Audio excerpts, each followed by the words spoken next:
పురాణ గాథలపై భక్తి శ్రద్ధలను పెంపొందింపజేసే ఈ అమృతలహరి ఛానల్ను అందరూ తప్పక సబ్స్క్రైబ్ చేసి లైక్ చేయగలరని ఆశిస్తున్నాను. పద్మపురాణము, శ్రీమద్ రామాయణము, కిష్కింధాకాండము.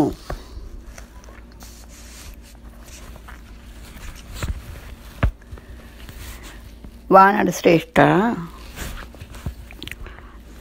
నేను మా తండ్రి గారు దశరథ మహారాజు మాత కైకేయికి ఇచ్చిన వచనబద్ధుడినై 14 సంవత్సరాలు వనవాసం సాగిస్తున్నాను. నా పత్ని సీత, ఈ నా సోదరుడు లక్ష్మణుడు నా వెంట ఉండగా దండకారణ్యంలో కాలం గడుపుతుండగా కొద్ది రోజుల క్రితం నా పత్ని సీతాదేవిని ఒక దుష్ట రాక్షసుడు తన మాయాశక్తితో, కుయుక్తితో ఆమె ఒంటరిగా పన్నసాలలో ఉన్న సమయంలో అపహరించుకుని వెళ్ళిపోయాడు.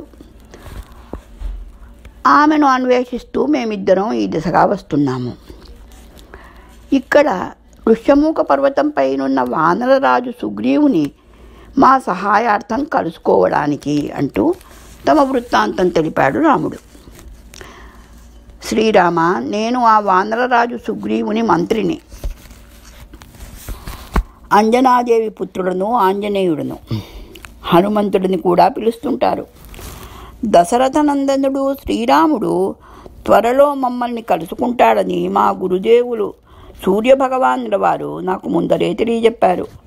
రండి ప్రభు, నా భుజాలపై అధిరోహించండి, మీ ఇరువురిని మా ప్రభువు దగ్గరకు చేరుస్తాను అంటూ రామలక్ష్మణులను భుజాల మీద కూర్చుండబెట్టుకుని క్షణంలో ఋష్యమూక పర్వతాగ్రానం ఉన్న గుహలను చేరుకున్నాడు ఆంజనేయుడు. ఆకాశ మార్గాన నిలిచి వాళ్ళని చూస్తూ భక్తిభావంతో పులకించిపోయారు నారదాది మునులు, దేవతలు. మానవునిగా జన్మించిన మహావిష్ణువును సేవించడానికి పరమశివుని అంశతో వానర శ్రేష్ఠునిగా అవతరించిన ఆంజనేయుడు ఆ స్వామిని తన భుజాలపై నిలుపుకుని భక్తి పారవస్యంతో తేలిపోతున్నాడు. పరమపావనమైన వారి కలయిక మన కష్టాలు త్వరలో తీరుతాయని సూచిస్తున్నది. రావణ సంహారం మరెంతో దూరంలోనూ లేదు అనుకుంటూ సంతృప్తి చెందిన వారే సంతోషపడ్డారు దేవతలు.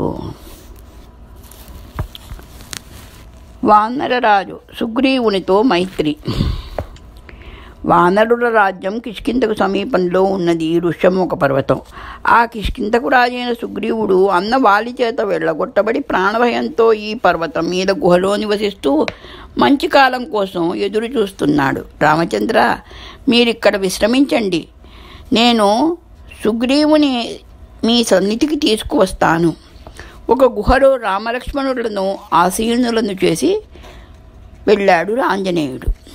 వచ్చిన వాళ్ళు వాలి పంపిన వాళ్ళు కారని చెప్పి సుగ్రీవుని భయం పోగొట్టి తన వెంట తీసుకుని వచ్చాడు సుగ్రీవుని.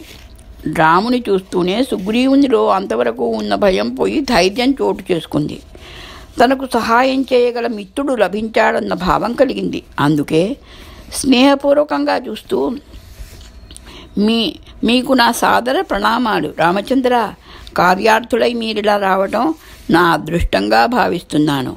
మీకు సహాయం చేయాలని ఎంతగానో ఆశిస్తున్నాను. కానీ రాజ్యహీనుడిని, ఈ గుహలో తలదాచుకుని ఉన్నవాడిని, మా అన్నకు భయపడి ముందుగా మీరు నాకు సహాయం చేస్తే అంటూ తర్వాత ఎలా చెప్పాలో అని సంశయిస్తూ ఆగిపోయాడు సుగ్రీవుడు. పక్కనే ఉన్న హనుమంతుడు అందుకున్నాడు. సుగ్రీవా, నీవు సంశయించవలసిన అవసరం లేదు. ఇదిగో ఈ అగ్ని సాక్షిగా మీ ఇద్దరూ మిత్రులై ఒకరికొకరు సహాయం చేసుకుంటామని ప్రతిజ్ఞ చేసుకోండి. అప్పుడు ఏ అరమరికలు లేకుండా ఒకళ్ళకొకళ్ళు మీ సమస్యల పరిష్కారం గురించి చర్చించుకోవచ్చును అంటూ వాళ్ళ ఎదురుగా అగ్నిని ప్రజ్వరిల్లజేశాడు ఆంజనేయుడు. రామసుగ్రీవులు అగ్ని చుట్టూ ప్రదక్షిణం చేసి అగ్ని సాక్షిగా మిత్రులై ప్రతిజ్ఞలు చేశారు. ఒకరికొకరు సహాయం చేస్తామని ఒకరినొకరు గాఢంగా ఆలింగనం చేసుకున్నారు. హనుమంతుడు సమర్పించిన మధుర ఫలాలను ఆరగించి సుగ్రీవుని వృత్తాంతం తెలుసుకోగోరాడు శ్రీరాముడు. రామచంద్ర, నేను మా అన్నవాలి ఒకప్పుడు ఎంతో సన్నిహితంగా స్నేహానురాగాలతో జీవించిన వాళ్ళమే. మా తండ్రి వృక్షవీరజుడనే వానరరాజు. ఆయనకు స్త్రీత్వం సంభవించినప్పుడు మేము జన్మించటం జరిగింది. ఆశ్చర్యకరమైన ఆ ఘటన గురించి ఆయన మాకు తెలియజెప్పారు అంటూ తన తండ్రి వృక్షవీరజుడు చెప్పిన వృత్తాంతం శ్రీరామునికి చెప్పసాగాడు సుగ్రీవుడు.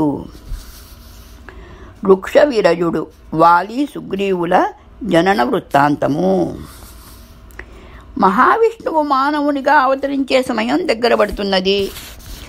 ఆ స్వామికి సహాయకుడుగా వానరవీరుడు దేవతల అంశలతో ప్రభవించవలసి ఉన్నది. పరమశివుడు వానర శ్రేష్ఠుడై జన్మించనున్నాడు. ఆహా, మానవులు వానరులు తన పరాక్రమం ముందు నిలవలేరన్న అహంకారంతో వాళ్ళని విడిచి ఇతరులెవరి వల్ల మరణం లేకుండా తన నుండి వరం పొందిన రావణుని వసించటానికి ఎంతటి చిత్రమైన ఘటనలు జరగవలసి ఉన్నాయో గదా అని ధ్యానిస్తూ కళ్ళు తెరిచి చూశాడు బ్రహ్మదేవుడు. భావి గూర్చి ఆలోచిస్తూ ఆనందపరవశుడవుతున్న ఆయన కళ్ళ నుండి ఆనందాస్తువులు 2 రాలి దోసిలో పడి వానర రూపును దాల్చాయి. చూస్తుండగానే మహాకాయాన్ని దాల్చి నిలిచిన ఆ వానరం వైపు ప్రసన్నంగా చూశాడు బ్రహ్మదేవుడు. అతనికి వృక్షవీరజుడు అని పేరు పెట్టాడు. వత్స, నా అశ్రువుల నుండి జన్మించిన నీ వల్ల ఒక ప్రయోజనం సిద్ధించవలసి ఉన్నది. నీవు భూలోకంలో జంబూద్వీపంలోని అరణ్యాలలో సంచరిస్తూ స్వేచ్ఛగా జీవించు అంటూ అతనిని ఆదేశించాడు. వృక్షవిరజుడు బ్రహ్మ ఆదేశానుసారం పర్వత ప్రాంతంలో విహరిస్తూ ఒకనాడు ఒక సుందర సరోవర ప్రాంతాన్ని చేరి అందులో నీరు త్రాగి గట్టున కూర్చున్నాడు. యథాలాపంగా నీటిలోకి చూస్తూ ఉలిక్కిపడ్డాడు. అతని రూపం మారిపోయింది. సుందరమైన స్త్రీ రూపంతో దర్శనమిచ్చింది అతని ప్రతిబింబం నీటి మీద. ఏమిటిది? ఈ విధంగా మార్పు ఎందుకు వచ్చింది? అది ఈ నీటి మహిమనా? తిరిగి త్రాగితే స్వస్వరూపం వస్తుందేమో అనుకుంటూ గబగబా దోషులతో నీళ్లు త్రాగి చూసుకున్నాడు. కానీ అతని ఆశ నిరాశ అయింది. స్త్రీ రూపం అలాగే ఉండింది. అటు ఇటు చూశాడు. చుట్టుపక్కల ఎవరూ కనిపించలేదు. ఏం చేయాలని ఆలోచిస్తూ ఆ పరిసరాలలోనే తిరగసాగాడు స్త్రీ రూపంలోని వృక్షవిరజుడు. అప్పుడు సాయంకాలం అవుతున్నది. నీరెండలో సమ్మోహనకరమైన ఆ సుందరి రూపం ఆకాశ మార్గాన సాగిపోతున్న ఇంద్రుని మోహపరవశుడిని కావించింది. కామోద్రేకంతో ఆమె వైపు చూస్తున్న ఇంద్రుని వీర్యం స్ఖలనమై ఆ సుందరి పృష్ఠభాగంలో పడింది. ఆమె ఆశ్చర్యంతో చూస్తుండగా అందులో నుండి వానర బాలుడు ప్రభవించాడు. ఆ బాలుడిని దగ్గరకు తీసుకుంది. కొద్దిసేపటి తర్వాత అస్త్రాది వైపు పయనిస్తున్న సూర్యుడు కూడా ఆ సుందరిని చూసి ఆకర్షితుడైనాడు. సూర్యునికి కూడా వీర్యం పతనమై వచ్చి ఆ సుందరి కంఠంపై పడటం, కొద్దిసేపటి అందులో నుండి ఒక వానరుడు ప్రభవించటం జరిగిపోయాయి. సుందరిని సంభ్రమాశ్చర్యాలతో ముంచెత్తుతూ ఆ బాలుడిని కూడా అక్కున చేర్చుకుంది. ఇద్దరిపై మాతృప్రేమ పొంగి రావడంతో పాలు కుడిపి లాలిస్తూ అక్కడే ఒక చెట్టు కింద కూర్చుండిపోయింది. రాత్రి ఆ ఇద్దరు శిశువుల మధ్య నిద్రించిన సుందరి సూర్యోదయం రావడంతో లేచి నిలుచుని ఇద్దరు వానర బాలులను దగ్గరకు తీసుకోబోయి తిరిగి ఆశ్చర్యానికి లోనైంది. తాను స్వస్వరూపం దాల్చడం చూసి, ఆహా, తిరిగి నా పురుష రూపం నాకు లభించినందుకు సంతోషంగా ఉంది. కానీ ఈ వానర బాలులను ఏం చెయ్యాలి? తండ్రి, ఇప్పుడు నా కర్తవ్యమేమిటి అంటూ బ్రహ్మదేవుని ధ్యానించాడు. అతడు తలుచుకోగానే ఎదుట ప్రత్యక్షమైనాడు బ్రహ్మదేవుడు. వత్స, ఇందులో నీవు కర్త చెందవలసినది ఏమీ లేదు. ఆ సరోవరంలో నీరు త్రాగిన వారు స్త్రీలవుతారని పార్వతీదేవి శపించి ఉన్నది. కొందరు రాక్షసులు ఆ సరోవరంలో జలక్రీడలాడిస్తున్న పార్వతీదేవి చెరులను చూసి వారిని వశపరుచుకోవడానికి స్త్రీ రూపాలు ధరించి అందులోకి దిగడంతో చెరులు చేసిన ఆర్తనాదాలు విని వాళ్లను స్త్రీ రూపాలతోనే వారిలో కలిసి వారితో కలిసి ఉండిపోమ్మని తప్పించి వేసింది పార్వతీదేవి. అంతేకాకుండా పురుషులెవరు ఆ ప్రాంతానికి వచ్చి ఆ జలాలలో దిగినా, ఆ నీరు త్రాగినా స్త్రీలయ్యేట్లు నియమం ఏర్పరిచింది. ఆ విషయం తెలిసి నేను ఇతరులకు ఇక్కట్లు కలిగించే ఆ శాపాన్ని ఉపసంహరించమని ప్రార్థించడంతో తెలియకుండా పొరపాటున నీటిలో దిగినా, ఆ నీరు త్రాగినా పురుషులకు ఒకరోజు మాత్రమే స్త్రీత్వం ఉండేట్లు శాపాన్ని సవరించింది పార్వతీదేవి నా కోరికపై. అందుకే ఆ సరోవరంలోని నీరు త్రాగిన నీవు ఒకరోజు స్త్రీ రూపంలో గడిపి మరునాడు తిరిగి పురుషుడివైనావు అంటూ వివరించి చెప్పడంతో సమాధానపడి, మరి ఈ బాలురు అంటూ ప్రశ్నించేసరికి మందహాసం చేశాడు బ్రహ్మ. వీరు నీ పుత్రులే. దేవతల రాజైన ఇంద్రుడు, సూర్యదేవుల అంశలతో జన్మించారు వారు. నీ స్త్రీ రూపం పట్ల ఆకర్షితులు కావడంతో నీ వాలభాగం నుండి ప్రభవించిన ఇంద్రతేజం గల పుత్రుడు వాలి అని, నీ కంఠం అనగా గ్రీవము నుండి సూర్యతేజంతో వెలువడ్డ పుత్రుడు సుగ్రీవుడని పిలువబడతారు. వీరిద్దరి వల్ల ఎన్నో కార్యాలు జరగవలసి ఉంది భావి కాలంలో, త్రేతాయుగంలో. వీరిని తల్లి తండ్రి నీవే అయి పెంచి పెద్ద చేయవలసి ఉన్నది. ఈ ప్రాంతమంతా కిష్కింధ అని పిలువబడుతుంది. ఇక్కడ నివసిస్తూ ఇతర దేవతల మూలంగా జన్మించే వానరులందరికీ రాజువై జీవించు, నీకు శుభం కలుగుగాక అంటూ వృక్షవిరజుని ఆశీర్వదించి అదృష్టుడైనాడు బ్రహ్మదేవుడు. వృక్షవిరజుడు ఆ ప్రాంతానికి ప్రభువై చాలా కాలం రాజ్యం చేసి వాలి సుగ్రీవులను వానరులకు ప్రభువులుగా పట్టాభిషిక్తులను గావించి బ్రహ్మలోకాన్ని చేరుకున్నాడు అంటూ తండ్రి వృత్తాంతం చెప్పటం ముగించాడు సుగ్రీవుడు. ఆ విధంగా దేవతల అంశలతో జన్మించిన మేమిద్దరం కిష్కింధను పాలిస్తూ మా పత్నులతో సుఖంగా కాలం గడపసాగాము. అన్నవాలి అత్యంత బలపరాక్రమవంతుడు. రోజు 7 సముద్రాలను చుట్టి రాగలడు. అతని ముందు నిలిచి ఎవరూ అతడిని పరాజితులు చేయలేరు సరిగదా. వాలి బలం రెట్టింపవుతుంది. ఈ వరాన్ని ఇంద్రుడు అతనికి ప్రసాదించాడు. ఒక మణిహారాన్ని అతని మెడలో వేసి, అది మెడలో ఉన్నంత వరకు అతడు అజయుడని, అనగా ఎవ్వరూ అతడిని జయించలేరని కూడా వరం ప్రసాదించాడు. ఆ వరాల ప్రభావంతో గర్వాహంకారాలు పెచ్చు పెరిగిపోయాయి వారిలో. ఒకనాడు దుందుభి అనే దానవుడు వారిని యుద్ధానికి రమ్మని కవ్వించాడు.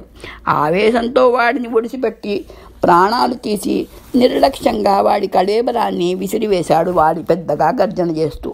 ఆ దానవుడి కళేబరం వచ్చి ఈ ఋష్యమూక పర్వతంపై ప్రశాంతంగా తపం కావించుకుంటున్న మతంగ ముని సన్నిధిలో పడి ఆయన తపస్సుకు భంగం కలిగించింది.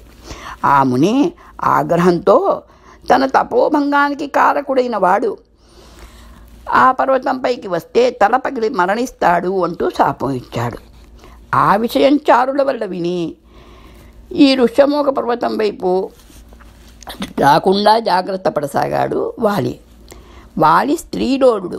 భార్య తారనేగాక ఎందరో ఇతర కాంతలతో సుఖిస్తూ అంతఃపురంలో హాయిగా గడుపుతుంటే నేను హనుమంతుని సహాయంతో పాలన కావించేవాడిని. కేసరి అనే వానరరాజు పుత్రుడైన హనుమంతుడిని నా తండ్రి సూర్యదేవులే మా చెంతకు పంపారు. మహామంత్రిగా నా మిత్రుడిగా అతను ఉండటం వల్ల కిష్కింధ శాంతి భద్రతతో విలసిల్లుతుంటుందని వారే నాకు తెలిపారు. కార్యదక్షత గల హనుమంతుడు అండగా ఉండగా ఏ వరాలు పొందని నేను ఆనందంగానే నా భార్య రుమతో జీవనం గడుపుతున్నాను. రామ, ఆ దురదృష్టకరమైన రోజును తలుచుకోవడానికే భయం కలుగుతున్నది. విధి మా వైపు క్రూరంగా చూసి పరిహాసం చేస్తున్నట్లుగా మరో రాక్షసుడు ఎదురైనాడు మాకు. అతడు కూడా వాడిని కవ్వించడంతో లేచి ఆగ్రహంతో వాడిని పట్టుకోబోయాడు. కానీ ఆ రాక్షసుడు అందకుండా అరణ్యంలోకి పరుగు తీస్తుంటే వెన్నంటి వెళ్ళాడు వాలి. పరివారాన్ని అక్కడే ఉండమని నేను వెన్నంటి వెళ్ళాను వాళ్ళిద్దరిని. అడవిలో ఒక గుహలోకి ప్రవేశించాడు ఆ రాక్షసుడు. సోదరా సుగ్రీవా, నేను లోపలికి వెళ్ళి వాడిని హతమార్చి క్షణంలో తిరిగి వస్తాను, నీవిక్కడే ఉండు అని గుహలోపలికి వెళ్ళాడు మా అన్న వాలి. నేను బయట నిలిచి ఎదురు చూడసాగాను. క్షణాలు గంటలు రోజులుగా కాలం గడిచిపోయిందే కానీ లోపలికి వెళ్ళిన వాలి బయటకు రాలేదు. లోపలి నుండి ఇద్దరూ యుద్ధం చేస్తున్న ధ్వనులు వినరావడం ఆగిపోయింది. పైగా రక్తం ఏరులా ప్రవహించసాగింది లోపలి నుండి. వాలి బయటకు వస్తాడేమోనని చాలాసేపు ఎదురు చూశాను నేను. మా ఇద్దరిని వెతుకుతూ వచ్చిన ఇతరులు కూడా నాతో పాటే వాలి కోసం ఎదురు చూస్తూ